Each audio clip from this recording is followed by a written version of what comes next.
I thought, I told them there, just their mentality was consistent throughout. I really mean that. Even in the timeouts, you get down 10, you get down 12, the swings in the game. I never felt like anybody wavered. And that doesn't mean you're going to win the game. But we all know in the NBA playoffs, these games are so long, you just try to give yourself a chance. And we did that. We played out possessions. I thought we were much more patient offensively those last 6 minutes to get a good shot up each time down. Like even Russ's shot in the corner. I know they were pre-rotating Nikola. You got to take the best shot possible, and he took it. And I thought our defensive intensity was good in the fourth quarter. And Aaron's going to be a hero again. But I'm also looking at 14 rebounds. I'm looking at 22 points. I'm looking at ball handling responsibilities, leadership. He is a Denver Nugget, man. Like he is the soul of our team. So cool to see him have two moments that no one will ever forget. Coach, it looked like Nikola refused to let you lose. At the same time, he's losing his temper. The crowd's on him. Just can you go over what you saw from him in the 18-point fourth quarter? Felt like he was everywhere, including maybe in his own head, their head, and just a lot going on in that last quarter with him. Yeah, I don't think the crowd affects him ever. I did think the physicality, they were bringing 3 and 4 bodies at him. He had to play through that. He had some unbelievable finishes around the basket. And the biggest thing for us was he finally saw the three-point shot go in. And with their drop coverage and the way they played, that put them in much longer rotations, which puts him in closeout situations where he can actually handle it, spin, score in the paint.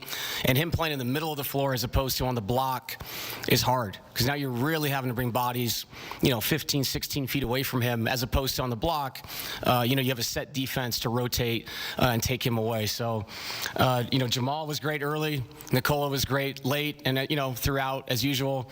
But once again, like I said, a lot of guys stepping up, and it's just cool to see Aaron Gordon be the guy that finishes it. You mentioned the mentality being consistent throughout. What do you feel like that's a product of with this team? They're just for each other. It's like I just never saw anything where you're going, yeah, we're kind of losing it. Maybe competitively, because that's what happens in a playoff game. Both teams, they want this so bad. But just the communication on the bench, it wasn't about blaming somebody. It was about how can we do this better. What can we do better in a cross match? What can we do better with Shea?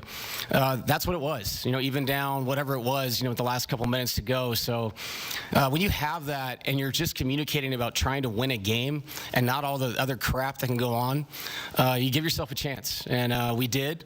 The ball bounced our way. We got an opportunity, and Aaron knocked it down. David.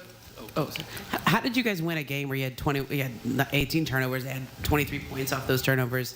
I think you only made 9 threes all night. How did you win this game? Yeah, we hit the glass. We had, 27 second chance points. That's just all effort on a night where shots are not going in. Unfortunately, they outscored us in fast break 27-21, but 21's a great number. And then we talked about this, the best paint defense maybe I've ever seen. And to get 54 in this building in a playoff game, what that means is you're working really hard to try to stay in the game. And when things that may not be going your way, you only make 10 threes. The assist totals are low, but we just played hard and played together. And like I said, it doesn't mean you're going to win every game that way, but you're going to give yourself a great chance. And we did that, and things worked out for us.